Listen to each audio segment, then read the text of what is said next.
Hello guys, ngasi sumayam gi damakta akhoi gi nungai ba wari ma puduna laksari wari ja hodringe mangoi na karigumba kharadang ai mayam gi mhamda thamjage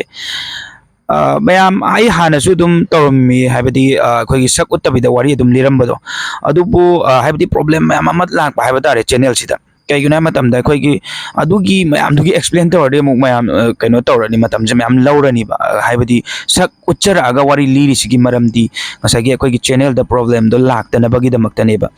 aduga akhoi gi video hapa photo hapa hojik se youtube se kai haitare yamna section ba ma oina tawre ba aduduna akhoi je amorom da di tawbu tawningre ba youtube se kaiguna da moigi section ba adugi matik section le ba photo ma hapagi oiro music matik ma hapoiro ama kenom na traga kenom macha tit lawo macha ma da hawda dum copyright lakpa khotpa sigumba adum lei haiba tare ado chumna tagi copyright lakpo erga di fai ba copyright strike lakpa gumba khoi gi reuse content jaba gumba sama mayam lei ba ko adum mayam do lakpa tara ga dinga sai gi wari jong pung lep lep toine mu makok de mu hau doine ba anirak sura bane ba lepi je adugumba problem mayam do lei ba na maram oiraga khoina ngasi ai sakse urga lija bani ai moi ga su wari sanai ba nangna sumaina tawge hai taru sak urga dum taw kholo hana adu moi gi rules mayam ama su lei du do tawba dum yai ka su kai di adubu adugi mayam do explain to lei ba ta ga di matam je lo ena mangani mayam wari ta bai la ga ina sumaino ngak le ta le ni ba ko adu duna kitang problem le ba gini mayam sigi damak to waro bi be ade adubu aina mo haija ga do je ngasai gi ai gi sak yeng bining dra dum phone je nakan da dum thaijal la thambi gro ba aduga na kong do ina tabi ro ba adu marak marak ta dum keno tawge dum hapa yara ga di video mate komba aduga khoi gi photo mate komba do maina hapa yara ga di dum hapchar ke ko adubu ai ji amarom da di ki bu ki ra bane ba adubu hapa yara ga di dum hapa ke matang chana hai batare aduga ngasi gi wari si matang chida mayam puna taminarasi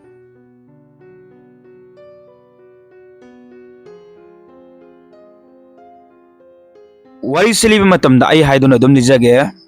kamai to hadu tamina si ma'am wari je samjen sajalaga amata adumba amta nate ko aseng aseng ba wari ni hapira ije mayam mamang da tharki ba wari ni ko si je numito mamagi hidak leba chalam dai adubu aina chatkadaru lambi du yamna khudong sada mafam ama oiba haibadi but sana pham ama oiba babasu makhoina suri ba thabak mafam duda chak charani haiduna yumda chak haporono na hairakibani aingonda call toroga hairakpani aina baba da yamna di thenga kanu ko baba mama so haksang nungai te dana leibani haidana dumaina haibadagi di baba na so ai su loi bagan ngan tana la age haidana hairaga ma su call je kakre aduga mama na ibungo hidak to hayeng oina leira sida imana yam kanangam da sunati adumaina hairakpudu da aina ima ai cycle da dum chatluge kuiroi da na haibadagi di mama na nangna chatkadaru lambi do aidi na thanda chalhaningde nang bu ki gadro adumaina hang ba aisu ki da saraga haireba era mama kaidawagi ki doino aina ki ridi but to natti mi phatabuduneba kaina adumaina hairaga mama sida haijanareba somda de aise manung da di ki bana di yadrabani ko haibadi mama na masangam dana leibado aina hidak leiruga dabado adugi neba chattaba yadaba ineba mama na chaluno haiba taraga so aidu chatning heba adumai to dra mama na maiket ama aingonda piri eba si paisen go haidana adagi aiso pidrasu yara sibu haidana adumai toroga maiket se paisen laga lae hidak leba chale pung dini pan muktare aise kina kina khalli ni ko karino mi amta chatena mi amta la agadi phakhrani da kaina ga sumaina khallaga cycle je tapna tapna dum thawre tanja du da gari ama thawrakpa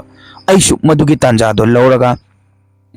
aigi cycle do kana thaweba adagi di aina fauraiba umang du lanthokre adumai tawdana aise dukan di yore habadi pharmacy di yore hidak se leire adubu handakti gari amata bhauraga habadi lambi du da chatreba aina itonda khanjari neba aisha nupani ko kaina nupa manda bagaina ga ko asumna khalaga aise aigi cycle do kana kana thawbani aina thawra iba lambi do hawjikti amata ukhidre aisha karom da chatka do ino habaje ai khangdreba adumai tawdana aingonda su nongmata su thokidriba aise kibana loire bane lamlong ahum di phang haba kaktani aina khangise lamak na bhaiba tare aingonda thoise aina lamlong ahum phang bado aisha hangat handa chatleba adubu aigi yumgi lambi thibese phangkhideba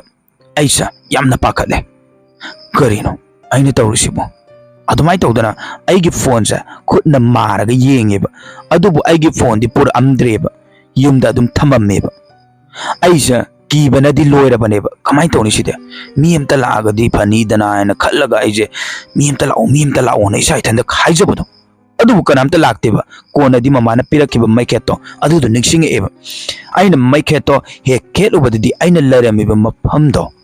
ꯐꯥꯔꯃꯥꯁꯤꯗꯒꯤ ꯐꯅꯌꯥꯝ ꯌꯥꯝꯅ ꯆꯠꯊꯣꯛꯑꯒ ꯂꯩꯔꯝꯃꯦꯕ ꯍꯥꯏꯕꯗꯤ ꯍꯦꯟꯗꯣꯛꯑꯒ ꯂꯩꯔꯝꯃꯦꯕ ꯑꯗꯨꯗꯒꯤꯗꯤ ꯑꯩꯁꯦ ꯄꯥꯈꯠꯄꯅ ꯂꯣꯏꯔꯦꯕ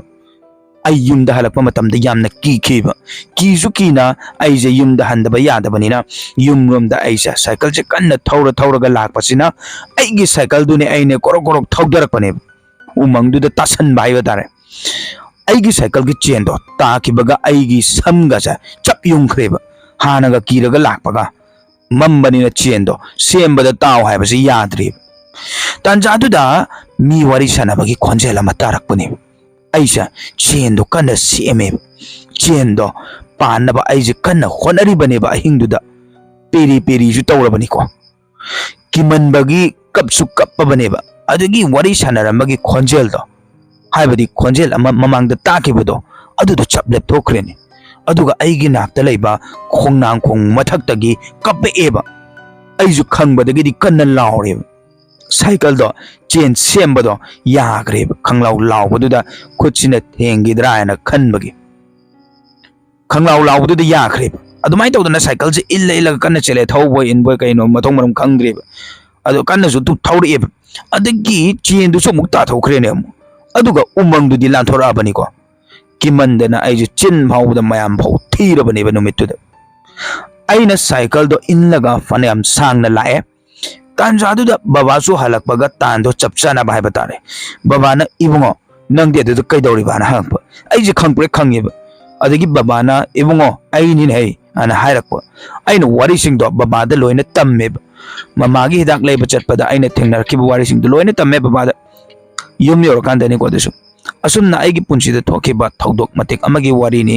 ꯃꯇꯥꯡ ꯑꯁꯤꯗ ꯂꯣꯏꯁꯤꯟꯖꯔꯒꯦ ꯑꯗꯣ ꯃꯁꯤꯅꯤꯗ ꯉꯁꯤꯒꯤ ꯋꯥꯔꯤ ꯍꯥꯏꯕ ꯇꯥꯔꯒꯗꯤ ꯑꯁꯤꯒꯨꯝꯂꯕ ꯑꯩꯈꯣꯏꯒꯤ ꯋꯥꯔꯤ ꯃꯌꯥꯝ ꯑꯃ ꯇꯥꯕꯤꯅꯤꯡꯕ ꯂꯩꯔꯒꯁꯨ ꯑꯩꯈꯣꯏꯒꯤ ꯆꯦꯅꯦꯜꯁꯤꯗ ꯆꯪꯕꯤꯔꯒ ꯋꯥꯔꯤ ꯊꯥꯒꯠꯂꯛꯄ ꯉꯥꯏꯗꯨꯅ ꯂꯩꯕꯤꯌꯨ ꯍꯥꯏꯕꯁꯤ ꯊꯝꯖꯕꯒ ꯂꯣꯏꯅꯅ ꯉꯁꯤꯒꯤ ꯋꯥꯔꯤꯁꯤ ꯃꯇꯥꯡꯁꯤꯗ ꯂꯣꯏꯁꯤꯟꯖꯔꯒꯦ ꯃꯊꯪꯒꯤ ꯋꯥꯔꯤꯗ ꯑꯃꯨꯛ ꯃꯌꯥꯝ ꯄꯨꯟꯅ ꯊꯦꯡꯅꯔꯁꯤ ꯌꯥꯏꯐꯔꯦ